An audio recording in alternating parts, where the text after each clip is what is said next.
ओम नमो भगवते वासुदेवाय। ओम बृहस्पति देवाय नमः। ओम विष्णु देवाय नमः।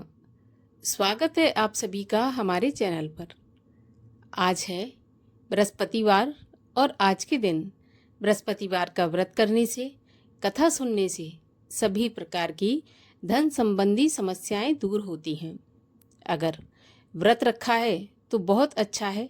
अगर किसी भी वजह से व्रत नहीं भी रख सकते तो कथा तो अवश्य ही सुननी चाहिए, क्योंकि कथा सुनने मात्र से ही व्रत का आधा पुण्य फल प्राप्त होता है और जन्म जन्मांतर की गरीबी का भी नाश होता है। तो चलिए आज बृहस्पतिवार के दिन सुनते हैं बृहस्पतिवार व्रत की कथा। प्राचीन समय की बात है। भारत में एक राजा राज्य करता था। वह बड़ा प्रतापी और दानी था। वह नित्य प्रति मंदिर में भगवत दर्शन करने जाता था। वह ब्राह्मण और गुरु की सेवा भी किया करता था। उसके द्वार से कोई भी याचक निराश होकर नहीं लौटता था। वह प्रत्येक गुरुवार को व्रत रखता एवं पूजन करता था। हर दिन गरीबों की सहायता करता था। परंतु ये सब बातें उसकी रानी को अच्छी नहीं लगती थीं। वह न ही व्रत करती और न किसी को एक भी पैसा दान में देती थी। वह राजा से भी ऐसा करने को मना किया करती थी। एक समय की बात है, राजा शिकार खेलने वन को चले गए। घर पर रानी और दासी थी। उस समय गुरु बृहस्पति साधु का रूप धारण करके राजा के दरवाजे पर भिक्षा मांगने आए। साधु ने रानी से भिक्षा मांगी तो वह कहने लगी, हे साधु महाराज, मैं इस दान पुण्य से तंग आ गई हूँ। इस कार्य के लिए मेरे पति देवी बहुत हैं। अब आप ऐसी कृपा करें कि मेरा सारा धन नष्ट हो जाए और मैं आराम से रह सकूं।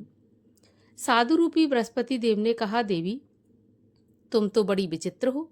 संतान और धन से कोई दुखी नहीं होता, सभी इसको चाहते हैं। पापी भी पुत्र और धन की इच्छा करता है।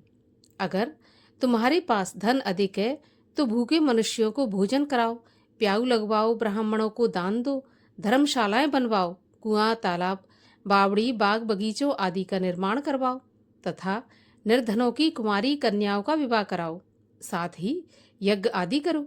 इस प्रकार के करने से आपके कुल का और आपका नाम परलोक में सार्थक होगा एवं स्वर्ग की प्राप्ति होगी। परंतु रानी साधु की इन बातों से खुश नहीं हुई। उसने कहा, हे साधु महाराज, मुझे ऐसे धन की आवश्यकता नहीं जिसको मैं अन्य लोगों को दान दूं तथा जिसको रखने और संभालने में ही मेरा सारा समय नष्ट हो जाए। साधु ने कहा, देवी, यदि तुम्हारी ऐसी इच्छा है तो जैसा मैं तुम्हें बताता हूँ तुम वैसा ही करना। बृहस्पतिवार के दिन घर को गोबर से लीपना, अपने केशों को पीली मिट्टी से धोना, केशों को धोते समय स्नान करना, राजा से कहना वह हजामत करवाए, भोजन में मांस मदिरा खाना, कपड़ा धोबिकियां धुलने डालना। इस प्रकार 7 बृहस्पतिवार करने से तुम्हारा सारा धन नष्ट हो जाएगा। ये कहकर साधु महाराज रूपी बृहस्पति देव अंतर्ध्यान हो गए। रानी ने साधु के कहने के अनुसार 7 बृहस्पतिवार वैसा ही करने का विचार किया। साधु के बताए अनुसार करते हुए केवल 3 बृहस्पतिवार ही बीते थे कि उसकी समस्त धन संपत्ति नष्ट हो गई। भोजन के लिए दोनों समय परिवार तरसने लगा और सांसारिक भोगों से दुखी रहने लगा। तब वह राजा रानी से कहने लगा कि रानी, तुम यहाँ पर रहो, मैं दूसरे देश को जाता हूँ, क्योंकि यहाँ पर मुझे सभी मनुष्य जानते हैं, इसलिए मैं यहाँ कोई कार्य नहीं कर सकता। ऐसा कहकर राजा परदेश चला गया। वहाँ जंगल से लकड़ी काट कर लाता और शहर में बेचता। इस तरह से जीवन बिताने लगा। इधर राजा के बिना रानी और दासियां दुखी रहने लगी। किसी दिन भोजन मिलता और किसी दिन पानी पीकर ही रह जाती। एक समय रानी और दासियों को 7 दिन बिना भोजन के व्यतीत हो गए। तो रानी ने अपनी दासी से कहा कि दासी, यहाँ पास ही के नगर में मेरी बहन रहती है, वह बड़ी धनवान है, तू उसके पास जा और वहाँ से 5 सेर बेझर मांग के ले आ, जिससे कुछ समय के लिए गुजर हो जाएगी। दासी रानी की बहन के पास गई। रानी की बहन उस समय पूजा कर रही थी। बृहस्पतिवार का दिन था। दासी ने रानी की बहन से कहा, रानी जी, मुझे आपकी बहन ने भेजा है, मुझे 5 सेर बेझर दे दो। दासी ने यह बात अनेक बार कही, परंतु रानी की बहन ने कोई उत्तर नहीं दिया, क्योंकि वह उस समय बृहस्पतिवार की कथा सुन रही थी। जब तक कथा होती है तब तक न बोलते हैं न उठते हैं। जब दासी को रानी की बहन से कोई उत्तर नहीं मिला तो वह बहुत दुखी हुई। उसे क्रोध भी आया। वह लौटकर रानी से बोली, हे रानी, आपकी बहन बहुत ही धनी स्त्री है। छोटे लोगों से तो वह बात भी नहीं करती। मैंने उससे कहा तो उसने कोई उत्तर नहीं दिया, तो मैं वापस चली आई। रानी बोली, हे दासी, इसमें उसका कोई दोष नहीं है। जब बुरे दिन आते हैं तब कोई सहारा नहीं देता। अच्छे बुरे का पता विपत्ति में ही लगता है। अब तो जो ईश्वर की इच्छा होगी वही होगा। यह सब तो हमारे भाग्य का दोष है। उधर रानी की बहन ने सोचा कि मेरी बहन की दासी आई थी, परंतु मैं उससे नहीं बोली, इससे वह बहुत दुखी हुई होगी। कथा सुन और विष्णु भगवान का पूजन समाप्त कर वह अपनी बहन के घर आई और कहने लगी, बहन, मैं बृहस्पतिवार का व्रत कर रही थी। तुम्हारी दासी आई, परंतु जब तक कथा होती है तब तक ना उठते हैं और ना बोलते हैं, इसलिए मैं नहीं बोली। कहो दासी क्यों गई थी? रानी बोली, बहन, हमारे घर पर अनाज नहीं था। वैसे तुमसे कोई बात छुपी नहीं है, इस कारण मैंने दासी को तुम्हारे पास 5 सेर बेजल लेने के लिए भेजा था। रानी की बहन बोली, बहन देखो, बृहस्पति भगवान सबकी मनोकामना पूर्ण करते हैं। देखो, शायद तुम्हारे घर में अनाज रखा हो। यह सुनकर दासी घर के अंदर गई तो वहाँ उसे एक घड़ा बेजर का भरा मिल गया। उसे बड़ी हैरानी हुई क्योंकि उसने एक एक बर्तन पहले ही देख लिया था। उसने बाहर आकर रानी को बताया। दासी अपनी रानी से कहने लगी, रानी देखो, वैसे जब हमको अन्न नहीं मिलता तो हम रोज ही व्रत करते हैं। अगर इनसे व्रत की विधि और कथा पूछ ली जाए तो उसे हम भी किया करेंगे। दासी के कहने पर रानी ने अपनी बहन से बृहस्पतिवार व्रत के बारे में पूछा। उसकी बहन ने बताया कि बृहस्पतिवार के व्रत में चने की दाल और मुनक्का से विष्णु भगवान का केले की जड़ में पूजन करें तथा दीपक जलाएं, पीला भोजन करें, कथा सुनें। इस प्रकार करने से गुरु भगवान प्रसन्न होते हैं, अन्न पुत्र धन देते हैं, सभी की मनोकामना पूर्ण करते हैं। व्रत और पूजन की विधि बताकर रानी की बहन अपने घर लौट गई। रानी और दासी दोनों ने निश्चय किया कि बृहस्पति भगवान का पूजन करके बृहस्पतिवार का व्रत अवश्य करेंगे। 7 रोज बाद जब बृहस्पतिवार आया तो उन्होंने व्रत रखा। घुड़साल में जाकर चना और गुड़ बीन लाई तथा उसकी दाल से केले की जड़ तथा विष्णु भगवान का पूजन किया। अब भोजन पीला कहाँ से आए, तो दोनों बड़ी दुखी हुई, परंतु उन्होंने व्रत किया था, इस कारण बृहस्पति भगवान प्रसन्न थे।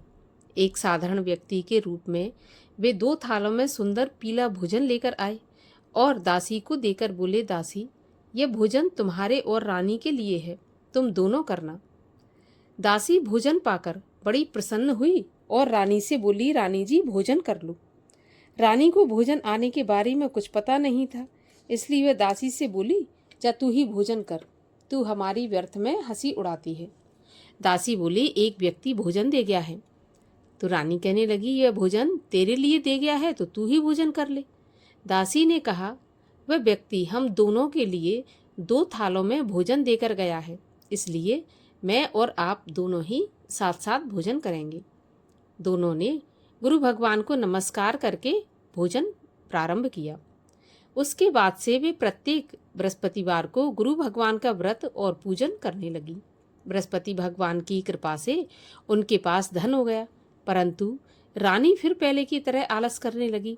तब दासी बोली, देखो रानी, तुम पहले भी इस प्रकार आलस करती थी, तुम्हें धन के रखने में कष्ट होता था, इस कारण सभी धन नष्ट हो गया। अब गुरु भगवान की कृपा से धन मिला है तो फिर तुम्हें आलस होता है।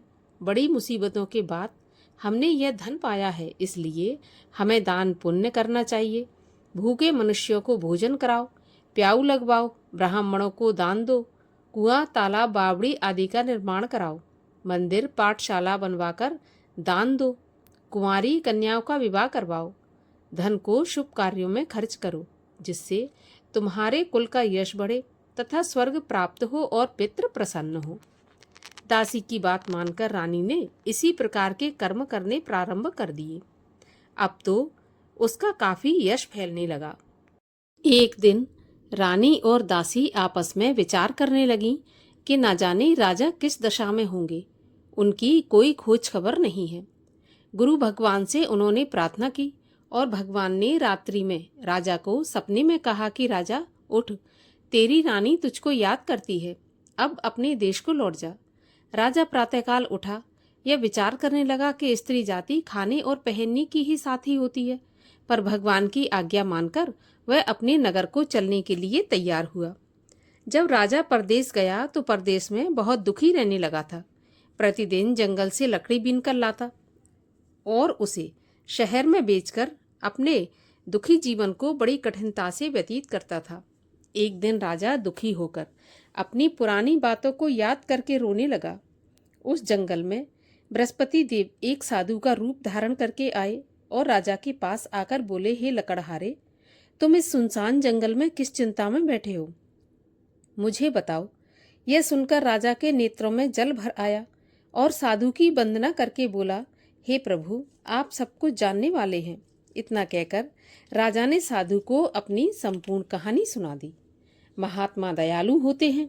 वे राजा से बोले, हे राजा, तुम्हारी पत्नी ने बृहस्पति देव के प्रति अपराध किया था, जिसके कारण तुम्हारी ऐसी दशा हुई।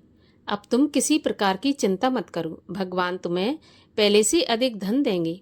देखो, तुम्हारी पत्नी ने बृहस्पतिवार का व्रत प्रारंभ कर दिया है।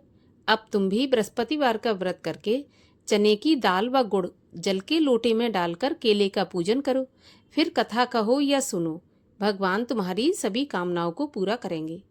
साधु को प्रसन्न देखकर राजा बोला, हे प्रभु, मुझे लकड़ी बेचकर इतना पैसा नहीं बचता जिससे भोजन करने के उपरांत कुछ बचा सकूं। मैंने रात्रि में अपनी रानी को व्याकुल देखा है। मेरे पास कोई साधन नहीं जिससे उसका समाचार जान सकूं। फिर मैं बृहस्पति देव की क्या कहानी कहूं, यह भी मुझको मालूम नहीं है। तब साधु ने कहा, हे राजा, तुम किसी बात की चिंता मत करो। बृहस्पतिवार के दिन तुम रोज की तरह लकड़ियां लेकर शहर में जाना। तुम्हें रोज से दोगुना धन प्राप्त होगा, जिससे तुम भली भांति भोजन कर लोगे और बृहस्पति देव की पूजा का सामान भी आ जाएगा। और बृहस्पति देव की कहानी इस प्रकार से है। प्राचीन काल में एक बहुत निर्धन ब्राह्मण था। उसकी कोई संतान नहीं थी। वह नित्य पूजा पाठ करता, परंतु उसकी स्त्री बहुत मलिनता के साथ रहती थी। वह न स्नान करती, न किसी देवता का पूजन करती। प्रातःकाल उठते ही सर्वप्रथम भोजन करती, बाद में कोई अन्य काम करती थी। ब्राह्मण देवता बहुत दुखी रहते थे। पत्नी को बहुत समझाते, किंतु उसका कोई भी परिणाम नहीं निकलता। भगवान की कृपा से ब्राह्मण की स्त्री के कन्या उत्पन्न हुई। वह कन्या अपने पिता के घर में बड़ी होने लगी। वह बालिका प्रातः स्नान करके भगवान विष्णु का जप करती और बृहस्पतिवार का व्रत भी करने लगी थी। पूजा पाठ समाप्त करके स्कूल जाती तो अपनी मुट्ठी में जौ भर के ले जाती और पाठशाला के मार्ग में डालती जाती। वही जौ स्वर्ण के हो जाते तो लौटते समय उनको बीनकर घर ले आती। एक दिन वह बालिका सूप में उन सोने के जौ को फटक कर साफ कर रही थी। तभी उसकी माँ ने देख लिया और कहा, बेटी, सोने के जौ को फटकने के लिए सोने का सूप होना चाहिए। अगले दिन गुरुवार था। इस कन्या ने व्रत रखा और बृहस्पति देव से प्रार्थना करके कहा कि प्रभु, यदि मैंने सच्चे मन से आपकी पूजा की हो तो मुझे सोने का सूप दे दो। बृहस्पति देव ने उसकी प्रार्थना स्वीकार कर ली। रोजाना की तरह वह कन्या जौ फैलाती हुई स्कूल चली गई। स्कूल से लौटकर जब वह जौ बीन रही थी तो बृहस्पति देव की कृपा से उसे सोने का सूप मिला। उसे वह घर ले आई और उसमें जौ साफ करने लगी, परंतु उसकी माँ का वही ढंग रहा। एक दिन की बात है, वह कन्या सोने के सूप में जौ साफ कर रही थी। उसी समय उस नगर का राजकुमार वहां से होकर निकला। इस कन्या के रूप और कार्य को देखकर उस कन्या पर मोहित हो गया। राजमहल आकर भोजन तथा जल त्याग कर उदास होकर लेट गया। राजा को जब राजकुमार के द्वारा अन्न जल त्यागने का समाचार ज्ञात हुआ तो अपने मंत्रियों के साथ अपने पुत्र के पास गए और बोले, बेटा, तुम्हें किस बात का कष्ट है? किसी ने अपमान किया है अथवा कोई और कारण है तो मुझे बताओ, मैं वही करूँगा जिससे तुम्हें प्रसन्नता हो। राजकुमार ने अपने पिता की बातें सुनी तो वह बोला, मुझे आपकी कृपा से किसी बात का दुख नहीं है। किसी ने मेरा अपमान नहीं किया, परंतु मैं उस लड़की के साथ विवाह करना चाहता हूँ जो सोने के सूप में जौ साफ कर रही थी। यह सुनकर राजा आश्चर्य में पड़ गया और बोला, बेटा, इस तरह की कन्या का पता तुम ही लगाओ, मैं उसके साथ तुम्हारा विवाह अवश्य ही करवा दूंगा। राजकुमार ने राजा को उस लड़की के घर का पता बतलाया। तब मंत्री उस लड़की के घर गया और राजा का आदेश ब्राह्मण को सुनाया। कुछ ही दिन के बाद ब्राह्मण की कन्या का विवाह राजकुमार के साथ संपन्न हो गया। कन्या के घर से जाते ही उस ब्राह्मण देवता के घर में पहले की तरह गरीबी का निवास हो गया। अब भोजन के लिए भी अन्न बड़ी मुश्किल से मिलता था। एक दिन दुखी होकर ब्राह्मण देवता अपनी पुत्री से मिलने गए। बेटी ने पिता की दुखी अवस्था को देखा और अपनी माँ का समाचार पूछा तो ब्राह्मण ने सारा हाल कह दिया। कन्या ने बहुत सा धन देकर अपने पिता को विदा कर दिया। इस तरह ब्राह्मण का कुछ समय सुखपूर्वक व्यतीत हो गया, लेकिन कुछ दिन बाद फिर वही हाल हो गया। तो ब्राह्मण फिर अपनी कन्या के यहाँ गया और सभी हाल कहा। तो पुत्री बोली, पिताजी, आप माताजी को यहाँ लिवा लाओ, मैं उन्हें विधि बता दूंगी जिससे गरीबी दूर हो जाए। ब्राह्मण देवता अपनी स्त्री को साथ लेकर राजमहल अपनी पुत्री के पास पहुंचे तो पुत्री अपनी माँ को समझाने लगी कि माँ, तुम प्रातःकाल प्रथम उठकर स्नान आदि करके विष्णु भगवान का पूजन करो तो सब दरिद्रता दूर हो जाएगी। परंतु उसकी माँ ने उसकी एक भी बात नहीं मानी और प्रातःकाल उठकर अपनी पुत्री का बचा जूठन खा लेती थी। एक दिन उसकी पुत्री को बहुत गुस्सा आया। उसने एक रात को कोठरी से सारा सामान निकाल दिया और अपनी माँ को उसमें बंद कर दिया।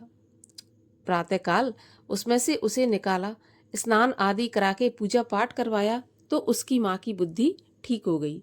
इसके बाद वह नियम से पूजा पाठ करती और प्रत्येक बृहस्पतिवार का व्रत रखने लगी। इस व्रत के प्रभाव से उसकी माँ भी बहुत धनवान तथा पुत्रवती हो गई और बृहस्पति देवता के प्रभाव से स्वर्ग को गई। वह ब्राह्मण भी सुखपूर्वक इस लोक का सुख भोग कर स्वर्ग को प्राप्त हुआ। इस तरह कहानी कहकर साधु देवता वहां से अंतर्ध्यान हो गए। धीरे धीरे समय व्यतीत होने पर फिर बृहस्पतिवार का दिन आया। राजा जंगल से लकड़ी काटकर किसी शहर में बेचने गया। उसे उस दिन और दिनों से अधिक धन मिला। राजा ने चना गुड़ आदि लाकर बृहस्पतिवार का व्रत किया। उस दिन से उसके सभी क्लेश दूर हुए। परंतु जब अगला गुरुवार आया तो बृहस्पतिवार का व्रत करना भूल गया। इस कारण बृहस्पति भगवान नाराज हो गए। उस दिन उस नगर के राजा ने विशाल यज्ञ का आयोजन किया तथा अपने समस्त राज्य में घोषणा करवा दी कि कोई भी मनुष्य अपने घर में भोजन न बनाए, आग भी न जलाए। समस्त जनता मेरे यहाँ भोजन करने आए। इस आज्ञा को जो नहीं मानेगा उसको फांसी की सजा दी जाएगी। राजा की आज्ञा के अनुसार राज्य के सभी वासी राजा के भोज में सम्मिलित हुए, लेकिन लकड़हारा कुछ देर से पहुंचा, इसलिए राजा उसको अपने साथ महल में ले गए। जब राजा लकड़हारे को भोजन करा रहे थे तो रानी की दृष्टि उस खूंटी पर पड़ी जिस पर उसका हार लटका हुआ था। उसे हार खूंटी पर लटका दिखाई नहीं दिया। रानी को निश्चय हो गया कि मेरा हार इस लकड़हारे ने चुरा लिया है। उसी समय सैनिक बुलवाकर उसको जेलखाने में डलवा दिया। जब लकड़हारा जेलखाने में गया तो बहुत दुखी होकर विचार करने लगा कि न जाने कौन से पूर्व जन्म के कर्म से मुझे यह दुख प्राप्त हुआ है, और उसी साधु को याद करने लगा जो कि जंगल में मिला था। उसी समय तत्काल बृहस्पति देव साधु के रूप में प्रकट हो गए और उसकी दशा को देखकर कहने लगे, अरे मूर्ख, तूने बृहस्पति देवता की कथा नहीं की, इसी कारण तुझे दुख प्राप्त हुआ है।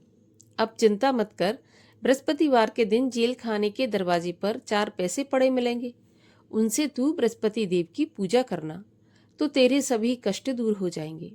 अगले बृहस्पतिवार उसे जेल के द्वार पर 4 पैसे मिले। राजा ने पूजा का सामान मंगवाकर कथा कही और प्रसाद बांटा। उसी रात्रि को बृहस्पति देव ने उस नगर के राजा को स्वप्न में कहा कि राजा, तूने जिस आदमी को जेल खाने में बंद कर दिया है वह निर्दोष है, वह राजा है, उसे छोड़ देना। रानी का हार उसी खूंटी पर लटका हुआ है। अगर तू ऐसा नहीं करेगा तो मैं तेरे राज्य को नष्ट कर दूंगा। राजा प्रातःकाल उठा और खूंटी पर हार टंगा देखकर लकड़हारे को बुलाकर क्षमा मांगी तथा राजा के योग्य सुंदर वस्त्र आभूषण भेंट करके उसे विदा किया। गुरुदेव की आज्ञा के अनुसार राजा अपने नगर को चल दिया। राजा जब नगर के पास पहुंचा तो उसे बड़ा आश्चर्य हुआ। नगर में पहले से अधिक बाग, तालाब, कुएं तथा बहुत सी धर्मशाला, मंदिर आदि बने हुए थे। राजा ने पूछा, ये किसका बाग और धर्मशाला है? तब नगर के सब लोग कहने लगे कि यह सब रानी और दासी के द्वारा बनवाए गए हैं। तो राजा को आश्चर्य हुआ और गुस्सा भी आया। जब रानी ने खबर सुनी कि राजा आ रहे हैं तो उसने अपनी दासी से कहा कि दासी, देख, राजा हमको कितनी बुरी हालत में छोड़ गए थे। हमारी ऐसी हालत देखकर वह लौट न जाए, इसलिए तू दरवाजे पर खड़ी हो जा। रानी की आज्ञा के अनुसार दासी दरवाजे पर खड़ी हो गई। जब राजा आए तो उन्हें अपने साथ महल में लिवा लाई। तब राजा ने क्रोध करके अपनी तलवार निकाली और पूछने लगा, बताओ, यह धन तुम्हें कैसे प्राप्त हुआ? तब रानी ने बताया, हमें यह धन बृहस्पति देव के व्रत के प्रभाव से प्राप्त हुआ है। तो राजा ने निश्चय किया कि 7 रोज बाद तो सभी बृहस्पति देव का पूजन करते हैं, परंतु मैं रोजाना दिन में 3 बार कथा कहा करूंगा तथा रोज व्रत किया करूंगा। अब हर समय राजा के दुपट्टे में चने की दाल बंधी रहती तथा दिन में 3 बार कथा कहता। एक दिन राजा ने विचार किया कि चलो अपनी बहन के यहाँ हो आऊं। इस तरह निश्चय कर राजा घोड़े पर सवार हो अपनी बहन के यहाँ चल दिया। मार्ग में उसने देखा कि कुछ आदमी एक मुर्दे को लिए जा रहे हैं। उन्हें रोककर राजा कहने लगा, अरे भाइयों, मेरी बृहस्पति देव की कथा सुन लो। वे बोले, लो, हमारा तो आदमी मर गया, इसको अपनी कथा की पड़ी है। परंतु कुछ आदमी बोले, अच्छा कहो, हम तुम्हारी कथा भी सुनेंगे। तो राजा ने दाल निकाली और कथा कहनी शुरू कर दी। जब कथा आदि हुई थी तो मुर्दा हिलने लगा और जब कथा समाप्त हुई तो वह मुर्दा राम राम करके उठकर खड़ा हो गया। राजा आगे बढ़ा। उसे चलते चलते शाम हो गई। आगे मार्ग में उसे किसान खेत में हल चलाता मिला। राजा उससे बोला, अरे भैया, मेरी बृहस्पतिवार की कथा सुन लो। किसान बोला, जब तक मैं तेरी कथा सुनूंगा तब तक 4 हरैया जोत लूंगा। जा अपनी कथा किसी और को सुनाना। राजा आगे चलने लगा। राजा के हटते ही बैल पछाड़ खाकर गिर गए तथा किसान के पेट में बहुत जोर से दर्द होने लगा। उसी समय किसान की पत्नी रोटी लेकर आई। उसने जब यह देखा तो अपने पुत्र से सभी हाल पूछा और बेटे ने सभी हाल बता दिया। तो बुढ़िया दौड़ी दौड़ी उस घुड़सवार के पास गई और उससे बोली, मैं तेरी कथा सुनूंगी, तू अपनी कथा मेरे खेत पे चलकर ही कहना। राजा ने लौटकर बुढ़िया के खेत पर जाकर कथा कही, जिसके सुनते ही बैल खड़े हो गए तथा किसान के पेट का दर्द भी बंद हो गया। राजा अपनी बहन के घर पहुंच गया। बहन ने भाई की खूब मेहमानी की। दूसरे दिन प्रातःकाल राजा जगा तो वह देखने लगा कि सब लोग भोजन कर रहे हैं। तो राजा ने अपनी बहन से पूछा कि ऐसा कोई मनुष्य है जिसने भोजन नहीं किया हो, जो मेरी बृहस्पतिवार की कथा सुन ले। तो बहन बोली, भैया, यह देश ऐसा ही है। पहले यहाँ के लोग भोजन करते हैं, बाद में अन्य काम करते हैं। अगर कोई पड़ोस में हो तो मैं देख कर आती हूँ। ऐसा कहकर बहन देखने चली गई, परंतु उसे कोई ऐसा व्यक्ति नहीं मिला जिसने भोजन नहीं किया हो। अतः वह एक कुम्हार के घर गई जिसका लड़का बीमार था। उसे मालूम हुआ कि उसके यहाँ 3 दिन से किसी ने भोजन नहीं किया। रानी ने अपने भाई की कथा सुनने के लिए कुम्हार से कहा तो वह तैयार हो गया। राजा ने जाकर बृहस्पतिवार की कथा कही, जिसको सुनकर उसका लड़का ठीक हो गया। अब तो राजा की प्रशंसा होने लगी। एक दिन राजा ने अपनी बहन से कहा, बहन, मैं अपने घर को जाऊंगा, तुम भी तैयार हो जाओ। राजा की बहन ने अपनी सास से अपने भाई के साथ जाने की आज्ञा मांगी तो सास बोली, चली जा, परंतु अपने लड़कों को मत ले जाना, क्योंकि तेरे भाई के कोई संतान नहीं होती। बहन ने अपने भैया से कहा, भैया, मैं तो चलूंगी पर कोई बालक नहीं जाएगा। राजा बोला, जब कोई बालक नहीं जाएगा तो तुम क्या करोगी? बड़े दुखी मन से राजा अपने नगर को लौट आया। राजा ने अपनी रानी से कहा, हम निर्वंशी राजा हैं, हमारा मुंह देखने का भी धर्म नहीं है। वह बिना भोजन आदि किए शैया पर लेट गया। तब रानी बोली, प्रभु, बृहस्पति देव ने हमें सब कुछ दिया है, तो वे हमें संतान भी अवश्य देंगे। उसी रात को बृहस्पति देव ने राजा को स्वप्न में कहा, राजा उठ, सभी सोच त्याग दे, तेरी रानी गर्भवती है। राजा को यह जानकर बड़ी खुशी हुई। 9वें महीने रानी के गर्भ से एक सुंदर पुत्र पैदा हुआ। तब राजा बोला, रानी, स्त्री बिना भोजन के रह सकती है, बिना कहे नहीं रह सकती। जब मेरी बहन आए तो तुम उससे कुछ कहना मत। तो रानी ने सुनकर हाँ कर दिया। जब राजा की बहन ने यह शुभ समाचार सुना तो बहुत खुश हुई तथा बधाई लेकर अपने भाई के यहाँ आई। तभी रानी ने कहा, घोड़ा चढ़ाकर नहीं आई, गधा चढ़ी आई। राजा की बहन बोली, भाई, मैं इस प्रकार न कहती तो तुम्हें औलाद कैसे मिलती। बृहस्पति देव ऐसे ही हैं, जैसी जिसके मन में कामना है सभी को पूर्ण करते हैं। जो सद्भावना पूर्वक बृहस्पतिवार का व्रत करता है एवं कथा पढ़ता है अथवा सुनता है और दूसरों को सुनाता है, बृहस्पति देव उसकी सभी मनोकामना पूरी करते हैं। बृहस्पति देव उनकी सदैव रक्षा करते हैं। जो संसार में सद्भावना से गुरुदेव का पूजन एवं व्रत सच्चे हृदय से करते हैं, उनकी सभी मनोकामनाएं पूर्ण होती हैं। जैसी सच्ची भावना से रानी और राजा ने बृहस्पति देव की कथा का गुणगान किया तो उनकी सभी इच्छाएं बृहस्पति देव ने पूर्ण की थीं। इसलिए सबको कथा सुनने के बाद प्रसाद लेकर जाना चाहिए। हृदय से उनका मनन करते हुए जयकारा बोलना चाहिए। बोलिए बृहस्पति देव की जय। बृहस्पति देव की आरती। ओम जय बृहस्पति देवा, स्वामी जय बृहस्पति देवा। छिन छिन भोग लगाऊं, कदली फल मेवा। ओम जय बृहस्पति देवा। तुम पूरन परमात्मा, तुम अंतर्यामी। जगत पिता जगदीश्वर, तुम सबके स्वामी। ओम जय बृहस्पति देवा। चरणामृत निज निर्मल, सब पातक हरता। सकल मनोरथ दायक, कृपा करो भरता। ओम जय बृहस्पति देवा। तन मन धन अर्पण कर, जो जन शरण पड़े। प्रभु प्रकट तब होकर, आकर द्वार खड़े। ओम जय बृहस्पति देवा। दीन दयाल दयानिधि, भक्तन हितकारी।